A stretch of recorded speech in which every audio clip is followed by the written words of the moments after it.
وہ بڑا پریشان ہے اور بڑا ہی فکرمند ہے کہ بھئی یہ ہم کس طرف چل پڑے ہیں. ایک طرف ملک ڈوب رہا ہے اور دوسری طرف جب ملک ڈوب رہا ہو تو ہر کوئی جو ہے اس کشتی کو بچانے کے لیے اپنے آپ کو پیش کر دیتا ہے, اپنی خدمات کو پیش کر دیتا ہے. اور یہاں یہ ہے کہ الٹی لڑائی چلی جا رہی ہے اور لڑنے والے جو ہیں انہیں سے کوئی پرواہ نہیں کہ ملک کی حالت کیا ہے, ملک کس طرف جا رہا ہے, کیا ان کے اقتصادی حالات صورتحال پیش ہوئی ہے, اس کا وہ کہتے ہیں صرف توجہ نہیں ہے. اس لیے بڑی مخدوش حالات ہیں اور یہ بڑی سوسائٹی کا آپس میں جو ٹکراؤ ہے یہ بڑے, اور اس میں عمران خان صاحب ایک کردار ادا کر رہے ہیں جس کو سنسیئر لوگ جو ہے وہ اچھی نگاہ سے نہیں دیکھ رہے. اگر وہ وہاں پیش ہو جاتے تو جو پولیس گئی تھی اسلام آباد کی وہ ان سے سمن کی وجہ سے ان کو لینی گئی تھی نا, اس کے اوپر انہوں نے عوام اپنے کارکنان اکٹھے کر لیا. ایم پی ایس کو کہا کہ جو ایم پی ایس بندے لے کر نہیں آئے گا وہ ہم اس کو اندر ٹکٹ نہیں ملے گا. پھر ظاہر ہے ایم پی ایس نے پھر بندے وہاں اکٹھے کیے, ایم پی ایس وغیرہ لے کے آئے. اور آپ کو پتا ہے کہ پاکستان کا سیاسی ماحول اس قسم کا ہے کہ جب کارکن اکٹھے ہو جاتے ہیں تو وہ پھر تشدد پر اتر آتے ہیں. اسی لیے آپ دیکھ لیں کہ انہوں نے پولیس کی گاڑیاں بھی چلائی ہیں, لوگوں کی موٹر سائیکلیں بھی چلائی ہیں, لوگوں کی کاریں بھی چلائی ہیں اور پولیس کی جو گاڑی ہے اس کو نہر کے اندر بھی پھینک دیا. اور یہ سب نقصان جو ہے یہ ریاست کا نقصان ہوا ہے اور اس کے ذمہ دار جو ہے وہ ایک میں سمجھتا ہوں کہ تحریک انصاف کی قیادت ہے عمران خان صاحب ہے. اگر وہ گرفتاری پیش کر رہے تھے, یہ ان کا خیال تھا کہ یہ بلوچستان لے جائیں گے اور فلانی جگہ لے جائیں گے. جو بندہ اس وقت پاپولر ہو اگر ان کو بلوچستان لے کے جاتے تو ان کے لوگ عوام جو اب سڑکوں پر نکلے ہوئے ہیں پھر ان کو وہ کال دے سکتے تھے کہ آپ باہر آئے, آپ کے لیڈر کے ساتھ زیادتی ہو رہی ہے. پہلے ہی انہوں نے ریاستی امور میں مداخلت کر کے پولیس کو روکا وہاں جانے سے. اور آپ جتنے بھی ویڈیوز دیکھ لیں اس کے اندر پولیس نے کسی پہ پہلے لاٹھی چارج نہیں کیا.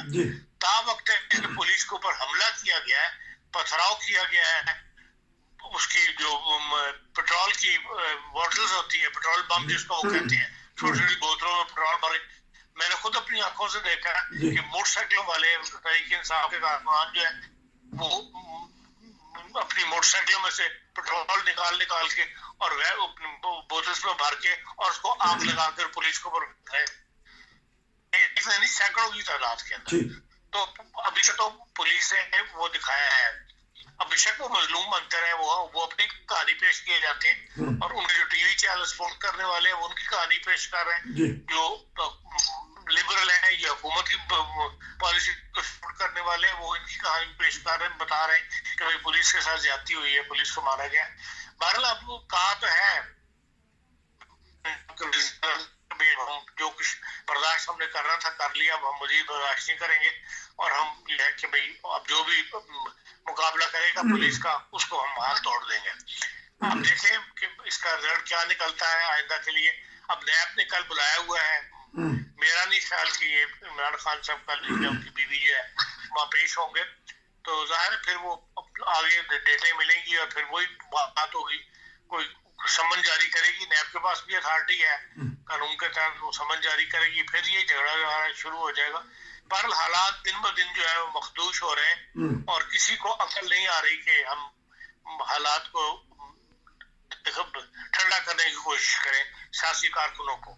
جی کبھی آپ نے کہا کہ ریاست اور سیاست ٹکرا گئے ہیں, تو ایک ان کو ٹکر کا بندہ مل گیا ہے.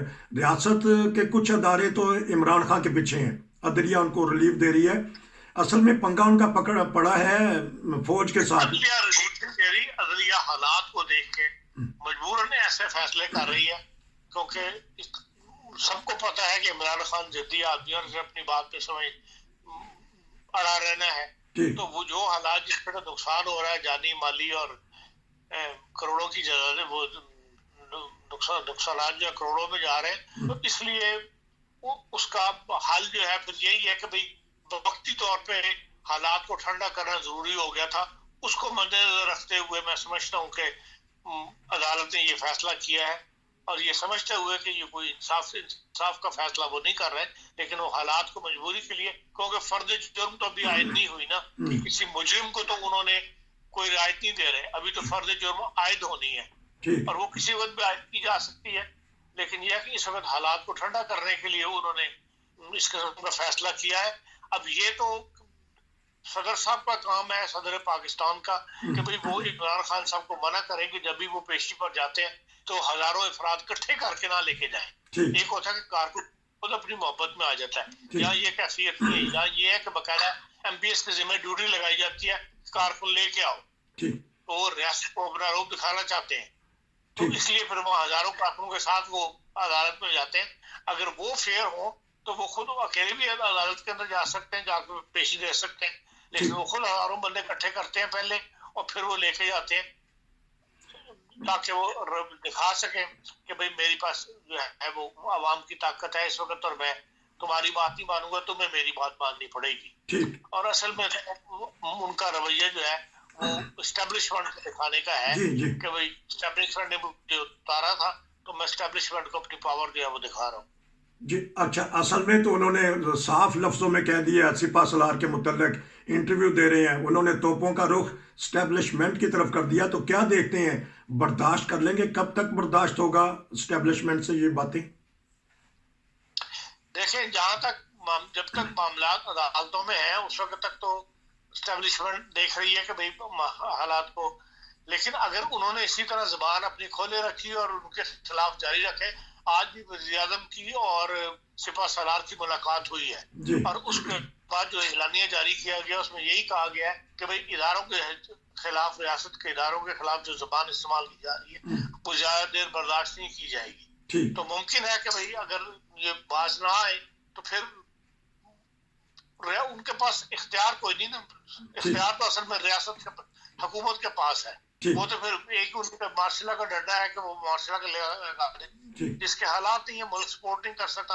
اس لیے بہرحال سپہ سالار نے جو ہے وہ پریشرائز ہی کیا ہوگا وزیر اعظم کو کہ بھئی آپ اس کی زبان بندی کر رہی ہے, اس کے اوپر کوئی نہ کوئی ہاتھ ڈالیں. اور ممکن ہے کہ پھر اس کا ایک ہی حال رہ جاتا ہے ریاست کے پاس کہ وہ ان کو گرفتار کر کے جیل میں ڈال دے, تو پھر یہ ہے کہ بھئی ان کی زبان بندی ہو جائے گی. اور یہی نظر آتا ہے کہ اخیر یہی ہونا پڑے گا, کرنا پڑے گا حکومت کو. کیا محسوس کرتے ہیں کہ جو یہ آئی ہے رجیم آئی ہے شہباز شریف کی, اور پر مریم نواز بھی تابڑ توڑ حملے کر رہی ہیں, ان سے بھی تو بہت ساری غلطیاں ہوئی نا. بہت سارے لوگ یا دنیا کہتے ہیں کہ ان سے کیا کوتاہی ہوئی ہے وزیر داخلہ سے یا جو بھی وہاں حکمران ہے, جس کی وجہ سے یہاں حالات یہاں تک آئے. الیکشن کروا دیں. الیکشن تو وہ کہہ رہے ہیں نا کہ الیکشن کروا دیں, لیکن حکومت جو ہے وہ جو پہلے دن سے آپ سے کئی دفعہ چینل پہ بات ہوئی ہے اس معاملے میں کہ اپوزیشن جو حکومت ہے وہ تو اسی وقت الیکشن کروائے گی. حکومت خود اکیلے تو الیکشن نہیں کروانے, وہ تو 9 پارٹیوں کا ایک متحدہ حکومت ہے, وہ ساری پارٹیاں راضی ہوں گی تو اسی وقت وہ الیکشن کروا سکیں گے. اور ساری پارٹیاں دیکھ رہی ہیں کہ ایسے حالات جو ہیں ان کی فیور میں نہیں جا رہے, حالات ایسے نہیں ہیں جس میں ان کو کوئی سپورٹ مل سکے, تو اس لیے وہ الیکشن نہیں کروا رہے. الیکشن نہیں کروا رہے تو بیان آج کل بیان چل رہے ہیں ایٹمی اثاثے, آپ نے پہلے بھی تبصرہ کیا تھا, غیر محفوظ ہیں یا کچھ پابندیاں لگانے چاہتی ہے بین الاقوامی طاقتیں. اس پہ 2-3 منٹ کا اگر تبصرہ کر دیں. دیکھیں یہ کئی دفعہ آپ کے پاس پہلے بھی بات ہوئی ہے کہ ان کا اصل جو پیچھے ایجنڈا ہے وہ یہی کام کر رہا ہے. ٹھیک فروری تک وہ کہتے تھے, اکتوبر سے مذاکرات شروع ہوئے تھے آئی ایم ایف سے, فروری میں کہتے تھے فائنل ہو جائیں گے, فروری میں بھی فائنل نہیں ہوئے. ڈرافٹ ہر چیز حکومت نے مان لی, ڈرافٹ امریکہ گیا آئی ایم ایف کے ہیڈ کوارٹر کے اندر, وہاں سے پروو ہو کے آ گیا کہ ہاں جی انہوں نے بیچاروں نے حکومت نے تمام باتیں مان کے اور مہنگات بڑھا لی, ملک کے اندر اپنے مخالفت پیدا کر لی, لیکن اس کے باوجود جو ہے وہ ابھی پیسے دینے پر تیار نہیں ہوئے.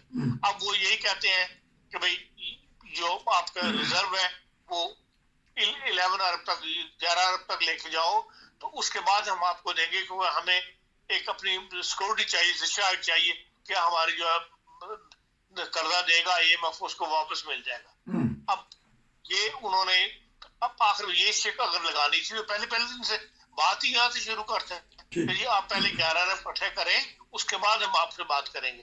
اب انہیں پتا ہے کہ پاکستان کے پاس 3 ارب بھی نہیں ہے, وہ بھی لوگوں کا پڑا ہوا ہے, جو اپنا ہے وہ چند لاکھ ہے جس کی وجہ سے ساری ایلسی وغیرہ رکی ہوئی ہیں. تو نظر یہی آتا. اب انہوں نے یہ نیا شوشہ بھی چھوڑا ہے جو اسحاق ڈار نے تقریر کی ہے, اس سے یہ نتیجہ اخذ کیا جا رہا ہے کہ بھئی انہوں نے شاید یہ ہمارا جو میزائل کا پروگرام ہے یا ایٹامک پروگرام ہے اس کے اوپر بھی گفتگو کی ہے, کوئی شرائط رکھی ہے جس کو اسحاق ڈار صاحب نے ایوان میں, اگر وہ باہر بات کرتے تو اور بات تھی, لیکن انہوں نے سینٹ ہاؤس کے اندر جو بیان دیا ہے وہ ایسے ہی نہیں دیا.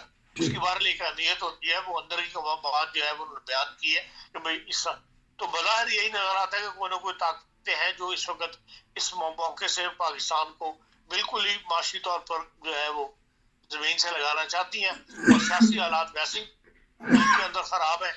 تو پھر ظاہر ہے کہ جو ہے پھر کوئی نہ کوئی نیا سٹیپ ایسا اٹھایا جا سکتا ہے انٹرنیشنل اداروں کی طرف سے کہ پاکستان پہ کوئی نئی پابندیاں لگا دی جائے, کوئی نئی فورس لاگ دے دی جائے کہ آپ یہ کر دیں تو پھر ہم آپ کے ساتھ ہیں, نہیں تو آپ بے شک ڈیفالٹ ہو جائیں. اچھا, یہ تحریک انصاف کے کارکنوں نے زمان پارک نے آپ نے خود چشمدید گواہ ہیں ہنگامے کیے, پولیس کو مارا, زخمی کیے, جائیدادیں لوٹیں یا توڑ پھوڑ کی, وہ پکڑے گئے ہیں. اب عمران خان کہتے ہیں کہ میں عالمی اداروں کو چیلنج کروں گا, بتاؤں گا. تو ان کی دور حکومت میں بہت سارے لوگ ایسے پکڑے گئے ہیں جو بڑے بے گناہ تھے صرف مذہب کی بنا پہ. تو یہ عمران خان صاحب کو کیا سوجی ہے, ان کو اس وقت نہیں نظر آ رہا تھا؟ دیکھیں یہ سیاسی بیان ہے, جو کچھ بھی ہو رہا ہے پاکستان میں ان کے سفارت خانے تمام ممالک کے ہر چیز کو نوٹ کر رہے ہیں اور اپنے اداروں کو, اپنے ممالک کے, اپنی حکومتوں کو اس کی رپورٹ بھیج رہے ہیں. انہوں نے کیا اداروں کو بھیجنی ہے, وہ آلریڈی یہ کام سفارت خانے جو کر رہے ہوتے ہیں. امریکہ نے بھی ڈیلی کے بیسس کے اوپر تبصرہ کر رہا ہے وہاں سے پاکستان کے حالات کے اوپر. اس لیے یہ بات میں ایک عمران خان کا سیاسی بیان ہے کہ جی میں بار بتا دوں گا تو آپ جہاں بھی ہنگامے ہوتے ہیں وہاں گرفتاریاں بھی ہوتی ہیں, لوگ پکڑے بھی جاتے ہیں. اصل بات تو یہ ہے کہ ان کو ایسے حالات کی طرف ملک کو لے کے جانا چاہیے, اپنے کارکنوں کو لے کے جانا چاہیے کہ ملک کے اندر امن کی فضا قائم ہو. جی تب تو بات ہے. تو اب یہ ذاتی سوال ہے کہ مہنگائی کا سن کے کانوں کو ہاتھ لگا رہے ہیں کہ نہیں, کہ محسوس ہی نہیں ہو رہا مہنگائی؟ دیکھیں پاکستان میں دو تین قسم کے دو طبقات ہیں. ایک وہ طبقات ہیں جو بہت ہی بیچارے پس رہے ہیں, لیکن عام حالات کے اندر نہ تو شادیوں کے اندر کوئی میں نے مہمان کم دیکھے ہیں, نہ ہی شادیوں کی رونق میں نے کوئی کم دیکھی ہے, نہ ہی ریسٹورینٹوں کے اندر میں نے کوئی رش کم دیکھا ہے, نہ ہی بازاروں کے اندر لبرٹی مارکیٹ اسی طرح شام کے ٹائم بھری ہوئی ہوتی ہے جس طرح پہلے بھری ہوئی تھی. کوئی ٹریفک میں نے نہیں دیکھی کبھی اتنا مہنگا پیٹرول ہو گیا, ڈبل سے اوپر چلا گیا تو چلو کوئی ٹریفک کم ہو, ہمیں ٹریفک کم نظر آئے, لوگ بلا ضرورت نہ نکلے گھروں سے باہر. اسی طرح شام کے ٹائم لوگ نکل رہے ہیں, دن میں بھی نکل رہے ہیں, دن میں بھی سڑکیں بھری ہوئی ہیں, رات کو بھی بھری ہوئی ہیں, رات کو ریسٹورینٹس وغیرہ کے لیے نکلتے ہیں اسی طرح بھری ہوئی ہیں. آپ کہیں چلے جائیں, ٹکا شاپ پہ چلے جائیں, آپ جوس کی شاپ پہ چلے جائیں, آپ مٹھائی کی شاپ پہ چلے جائیں, ہر جگہ لائنیں لگی ہیں, ہر جگہ لائنیں لگی ہیں. لیکن انہی جگہوں کے اوپر مانگنے والے بھی موجود ہیں. یہ نہیں ہے کہ ایسے بھی ہیں جو مانگ رہے ہیں, لیکن مانگنے والوں کی جو حالت آپ میں دیکھتا ہوں وہ انڈیا میں میں نے دیکھا ہے لوگ مانگنے والے ہوتے ہیں, پاکستان میں بھی ہم نے دیکھا ہے لوگوں کو مانگنے والے وہ ہوتے تھے جو برے حال ہوتے تھے, پھٹے ہوئے کپڑے ہوتے تھے, چیتھڑ جسم کے اوپر ہوتے تھے, ان کی حالت بتاتی تھی کہاں یہ. لیکن ہر بندہ جو میں اکثر 99% جو میں نے یہاں دیکھے ہیں مانگتے ہوئے, وہ پورا لباس ان کے اوپر ہے, صحت کے اچھے ہیں, لیکن ایسے لگتا ہے جیسے ایک فیشن ہی بن گیا ہے کہ مانگنا, ہر جگہ کھڑے ہو کے مانگ لو, جہاں لائن کھڑی دیکھی کبھی لوگ کھڑے ہوئے ہیں تو وہاں مانگنا شروع کر دو. تو اس لحاظ سے جو میرا تاثر تھا کہ جس قدر مہنگائی بڑھ گئی ہوئی ہے اور دکانوں پہ رش نہیں ہوگا یا لوگ خرید و فروخت میں کمی آ گئی ہوگی, مجھے کہیں ایسی بات پاکستان میں ابھی تک نظر نہیں آئی. بہت شکریہ کہ آپ نے قیمتی وقت دیا, 20-22 منٹ کا تبصرہ ہو گیا. تو انشاءاللہ ہم آپ سے رابطہ رکھیں گے، اور جب یہاں آئیں گے اس وقت بہت اچھے پروگرام ہوں گے، بین الاقوامی حالات پہ بھی آپ کا تبصرہ لیں گے۔ ناظرین، ابھی عرفان خان صاحب بتا رہے تھے کہ ہوٹلوں میں لائنیں لگی ہیں، لیکن آج ہم نے خبر سنی ہے جب کہ آٹا لینے کے لیے بھی لائنیں لگی ہیں، وہاں خواتین تشدد کر رہی ہیں، ایک دوسرے کے اوپر مار کٹائی ہو رہی ہے، بے ہوش ہو رہے ہیں لوگ۔ کہاں آٹے کے لیے لائن لگ رہی ہے، آٹا نہیں مل رہا، اور کہاں کھانے پینے کے۔ عرفان خان صاحب بتا رہے تھے، چشمدید گواہ دیکھا ہے انہوں نے کہ وہاں موجیں لگی ہوئی ہیں، جو امیر آدمی ہے، امیر طبقہ ہے۔ بہرحال اگر یہ ہماری آواز کسی تک پہنچتی ہے تو اپنے غریب بہن بھائیوں کا بھی خیال رکھیں۔ انشاءاللہ عرفان صاحب آپ سے دوبارہ ملاقات ہوگی۔ نصیر کو اجازت دیجیے، السلام علیکم۔